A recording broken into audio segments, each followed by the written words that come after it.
ጤና ይስጥልኝ ክቡራትና ክቡራን አድማጮች የሰዓቱን ሰበር መረጃ ይቀርባሉ። በቅድሚያም አርዕስተ መረጃዎቹን እናስቀድማለን። አብራችሁን ቆዩ። ከኤርታሌ የሚወጣው ፍንዳታ ቀንሷል፣ ነገር ግን ስጋቱ አላበቃም። ጭሱ ወደ ውጭ ሀገራት ሲደርስና በረራዎች ሲስተጓጎሉ ተመራማሪዎች ኢትዮጵያ ለሚቀጥለው ነገር መዘጋጀት አለባት በማለት አስጠንቅቀዋል። ማስጠንቀቂያውስ ምንድነው? ዝርዝር አለን።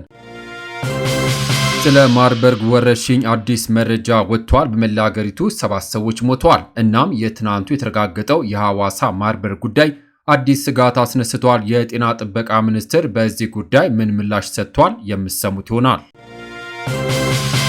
ኡጋንዳ ትልቅ የፖሊሲ ለውጥ እንዳደረገች አስታውቃለች። ከኢትዮጵያ ከሶማሊያና ከኤርትራ የመጡ አዳዲስ ስደተኞችን እንደማትቀበል ገልጻለች። በምን ምክንያት ነው? እናሰማችኋለን። የአውሮፓ ህብረት በሞስኮ ላይ ጫና እንዲደረግ ጥሪ ማቅረቡ ተሰምቷል። ዝርዝሩን ይዘናል። ለዚህ ቻናል አዲስ የሆናችሁ ቪዲዮን ሰብስክራይብ፣ ላይክ ታድርጉ ዘንድ እየጋበዝን ሐሳብ አስተያየቶን ኮሜንት ሴክሽን ላይ ያስፍሩ። ወደ ዝርዝሩ እናልፋለን። አብረን እንከታተለው።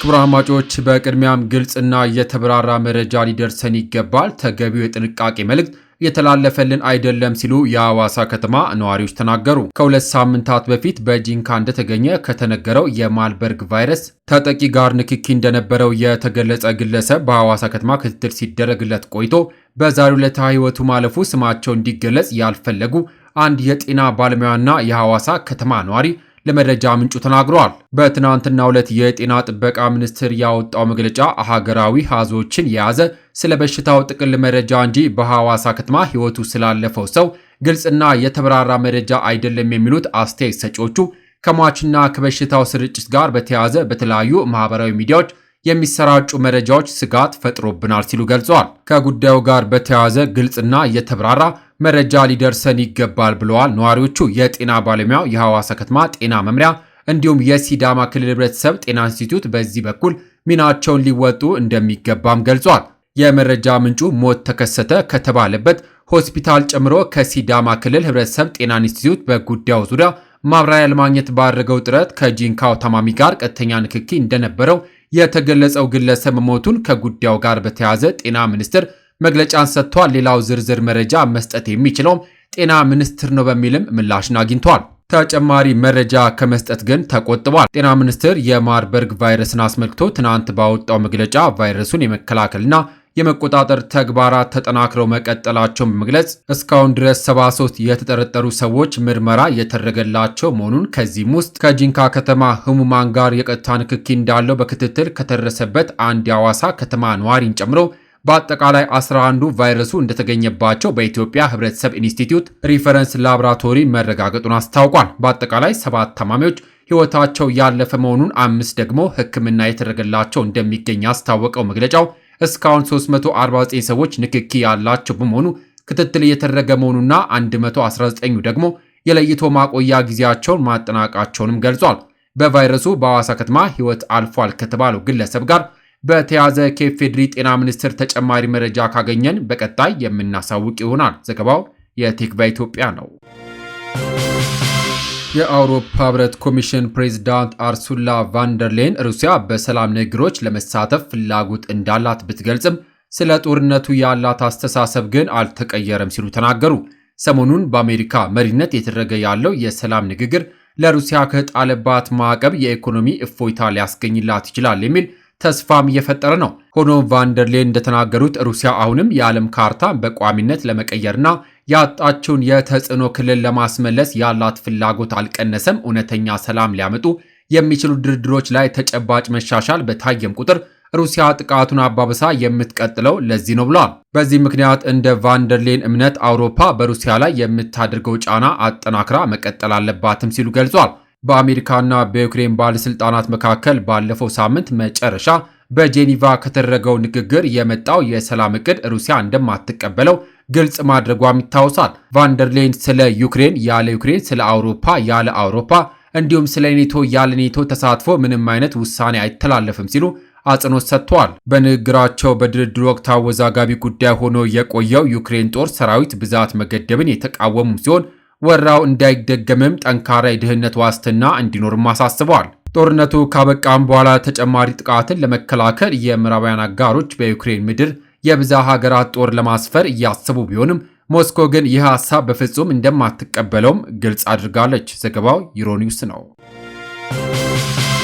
ከአፋር ክልሉ ኤርታሌ ተራራ እሁድ ህዳር 14 2018 ዓ.ም ከፍተኛ ጭስና ብናኝ መውጣት መጀመሩ የሚታወቅም ሲሆን ብናኙም ከኢትዮጵያ ተሻግሮ በሌሎች ሀገራት በመድረስ በረራ ሁሉ ማስተጓጎሉ ተነግሯል። እንደ አፍዴራ ባሉ አካባቢዎች ያሉ ነዋሪዎች በበኩላቸው ጭሱና ድምፁ ከፍተኛ እንደሆነ በመግለጽ ስጋት እንዳለባቸው በተደጋጋሚ ሲናገሩ ሰንብተዋል። በአማራ ክልል፣ ሰሜን ወሎና ትግራይ ክልል የተለያዩ አካባቢዎች ያሉ ነዋሪዎች በበኩላቸው ከባድ ተኩስ ነበር የመሰለን፣ ጭሱ እኛም ጋር ድረስ በትክክል ይታይ ነበር ሲሉ ለመረጃ ምንጩ ተናግሯል።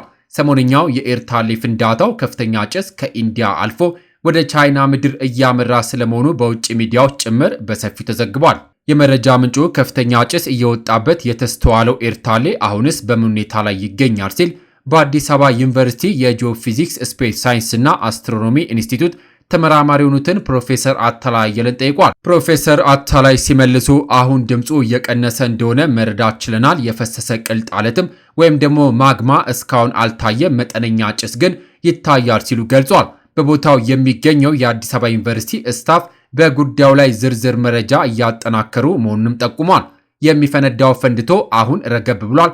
ሊቀጥልም ላይቀጥልም ይችላል። በቀጣይ የምናየው ይሆናል። ክትትል ይፈልጋልን ብሏል። እንዲሁም ሁነቱን በመሳሪያ እንደሚከታተሉም ገልጸው በአሁኑ የኤርታሌ መፈንዳት ክስተት የተመዘገበ መሬት መንቀጥቀጥ የለም ሲሉም ተናግሯል። ተመራማሪው የአቅም ግንባታና ክትትል ይፈልጋል። መሬት መንቀጥቀጥ አልተመዘገበም። ሰሞኑን ጸጥ ብሎ ነው ፍንዳታው የወጣው። መድኃኒቱ መዘጋጀት እንደ ሀገር አቅም መገንባት ነው። አቅም ሲባል መሳሪያ፣ የሰለጠነ የሰው ኃይል ማለት ነው ሲሉም ገልጿል። ከዚህ የምንማረው ከኛ የመነጨ የተፈጥሮ አደጋ ሌላ ቦታም ምን ያህል ጉዳት እንዳሳየ ወይም ደግሞ በረራዎች የሰረዙ አየር መንገዶች አሉ። ያንን በኪሳራ ማስላት ነው። የተፈጥሮ አደጋ ፖለቲካል ባውንደሪ እንደማያከብርና እንደ ሀገር የተፈጠረ ሌላም ቦታ ጉዳት ሊያደርስ እንደሚችል ነው ሲሉ ለቴክቫ ኢትዮጵያም ተናግረዋል። ኡጋንዳ፣ ኢትዮጵያ፣ ሶማሌና ኤርትራን ጨምሮ በአሁኑ ሰዓት በጦርነት ውስጥ ካልሆኑ ሀገራት ከዚህ በኋላ ስደተኞችን እንደማትቀበል አስታወቀች። የኡጋንዳ መንግስት እዚህ ውሳኔ ላይ የደረሰው ኢትዮጵያ፣ ሶማሌና ኤርትራን ጨምሮ በአሁኑ ሰዓት በጦርነት ውስጥ ካልሆኑ ሀገራት ከዚህ በኋላ ስደተኞችን እንደማትቀበል የገለጸው በሀገሪቱ የሚገኙ የስደተኞች ቁጥር 2 ሚሊዮን ገደማ መድረሱን ተከትሎ የለጋሾች ድጋፍ መጠን እየቀነሰ በመምጣቱ መሆኑን አስታውቋል። የኡጋንዳ የእርዳታ የአደጋ መከላከል ዝግጁነትና ስደተኞች ሚኒስትር ሂላሪ ኦኔክ ለዴይሊ ሞኒተር እንደተናገሩት ኡጋንዳ ለስደተኞች እርዳታ የሚውል በየዓመቱ 240 ሚሊዮን ዶላር ከተባበሩት መንግስታት ድርጅት ከፍተኛ የስደተኞች ኮሚሽን ስትቀበል ቆይታለች። ይሁን እንጂ በአሁኑ ሰዓት ሀገሪቱ ከለጋሾች የምታገኘው የገንዘብ ድጋፍ ወደ 100 ሚሊዮን ዶላር ዝቅ ማለቱና በዚህ ዓመት የተገኘው ድጋፍ ደግሞ 18 ሚሊዮን ዶላር ብቻ መሆኑን ሚኒስትሩ ተናግሯል። ይህም በኡጋንዳ የሚገኙ የስደተኞች ቁጥር ከጊዜ ወደ ጊዜ እየጨመረ መምጣቱና በአንጻሩ ስደተኞችን ለማስተናገድ ሀገሪቱ ከለጋሾች የምታገኘው የድጋፍ መጠን እየቀነሰ መምጣቱ የሀብትና አገልግሎት እጥረት እንዲፈጠርና አፍሪካዊቷን ሀገር ጫና ውስጥ እንድትገባ እንዳደረጋት ተገልጿል።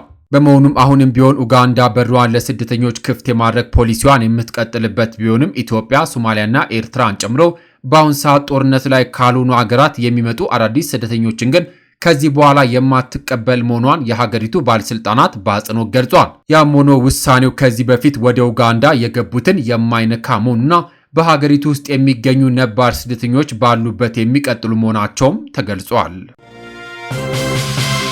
መንግስት የውጭ ጉዳይ ሚኒስትር ዶክተር ጌዲዮን ጢሞቴዎስን ኢትዮጵያ በቀጣይ ለምታስተናግደውና በቀጣይ በዓለም አቀፍ የአየር ንብረት ለውጥ ዙሪያ ለሚመክረው የመንግስታቱ ድርጅት የኮፕ 32 ዝግጅት ተወካይ ፕሬዝዳንት አድርጎ መመደቡን አስታወቀ። የጠቅላይ ሚኒስትሩ ጽህፈት ቤት ባጋራው መረጃ እንዳስታወቀው በተባበሩት መንግስታት የአየር ንብረት ለውጥ ማዕቀፍ ኮንቬንሽን መሰረት የኢትዮጵያ የኮፕ 32 አስተናጋጅ ሀገር መሆኗን ተከትሎ የኢትዮጵያ መንግስት የውጭ ጉዳይ ሚኒስትር የሆኑትን ዶክተር ጌዲዮን ጢሞቴዎስ የኮፕ 32 ተወካይ ፕሬዝዳንት አድርጎ መመደቡን አመላክቷል። ዶክተር ጌዲዮን ከሀገር ውስጥ የሥራ ኃላፊዎች ከተባበሩት መንግስታት አካላትና ዓለም አቀፍ አጋሮች ጋር በመተባበር የኮፕ 32 ዝግጅትን የሚመሩ ይሆናል ሲል ጠቁሟል። ይህ የተገለጸው ኢትዮጵያ በውድድር በተሞላበት የአህጉር አቀፍ ሂደት የተባበሩት መንግስታት የአየር ንብረት ለውጥ የድርጊት ማዕቀፍ ስር የሚካሄደውን 32ኛ የተሳታፊ አካላት ጉባኤ ወይም ደግሞ ኮፕ 32 ለማስተናገድ የአፍሪካ ህብረትን ድጋፍ ካገኘችም በኋላ ነው። ይህ ውሳኔ ከህዳር 1 እስከ ህዳር 11 2018 ዓ.ም በቤሌም ብራዚል በተካሄደ የኮፕ 30 ጉባኤ በሁለተኛው ቀን ይፋ የተደረገም ሲሆን በብራዚል የኮፕ 30 ፕሬዝዳንት የተረጋገጠ እንደሆነም መረጃው ጠቁሟል። የተከበራችሁ የዩቲዩብ ቻናል ቤተሰቦች ከዚህ በፊት በትሩዝ ኢትዮጵያ ቻናላችን የምታውቁም ቢሆንም አሁን ግን ባልታወቀ ምክንያት በብዙ ሺህ ተከታይ የነበረው ቻናላችን በመዘጋቱ ያዘንን ቢሆንም ግን በአዲስ መንፈስ በሌላ ቻናል ተመልሰናል። ሁላችሁም ይህንን ቻናል ሰብስክራይብ በማድረግ እንድትቀላቀሉኝ ሀሳብና አስተያየታችሁን ኮሜንት በማድረግ ድጋፋችሁ አይለይኝ ስል ከምስጋና ጋር በአክብሮት እየጠየቁኝ ለሰዓቱ ያስኩላችሁ ሰበር መረጃዎች እነዚህን ይመስሉ ነበረ። ከሰዓታት በኋላ በሌሎች በአዳዲስ መረጃ እስከምንገናኝ በያለንበት የዓለም ዳርቻ ቸር እንቆይ።